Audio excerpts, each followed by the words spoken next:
ನೆಲಮಂಗಲ ನಗರದ ಪ್ರಸನ್ನಾಂಜನೇಯ ಲೇಔಟ್ನಲ್ಲಿ ನಡೆದ ಘಟನೆ ಇದಾಗಿದ್ದು, ಅಂಜನಮೂರ್ತಿ ಅಲಿಯಾಸ್ ಪಾಪಣ್ಣಿ ಎಂಬ ನಗರಸಭಾ ಸದಸ್ಯನಿಂದ ಹಲ್ಲೆ ನಡೆದಿರುವ ಬಗ್ಗೆ ಆರೋಪ ಕೇಳಿಬಂದಿದೆ.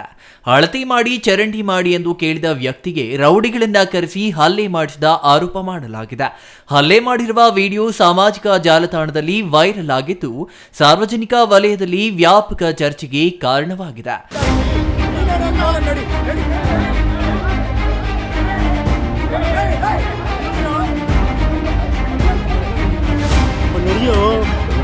ರೌಡಿಗಳನ್ನ ಬಿಟ್ಟು ಹಲ್ಲೆ ಮಾಡಿಸಿದ ಘಟನೆ ಬಗ್ಗೆ ದೂರು ನೀಡಿದ್ರು ಪೊಲೀಸರು ಕ್ರಮ ಕೈಗೊಳ್ಳದ ಬಗ್ಗೆ ಪೊಲೀಸರ ವಿರುದ್ಧ ಆರೋಪಗಳು ಕೇಳಿಬಂದಿವೆ. ಪೊಲೀಸರ ನಿರ್ಲಕ್ಷ್ಯದ ನಡೆಯ ವಿರುದ್ಧ ಸಾರ್ವಜನಿಕ ವಲಯದಲ್ಲಿ ಆಕ್ರೋಶ ವ್ಯಕ್ತವಾಗಿದೆ. ನೆಲಮಂಗಲ ಟೌನ್ ಠಾಣೆ ವ್ಯಾಪ್ತಿಯಲ್ಲಿ ಘಟನೆ ನಡೆದಿದೆ. Ram Prasad, CTV news, Nelamangala.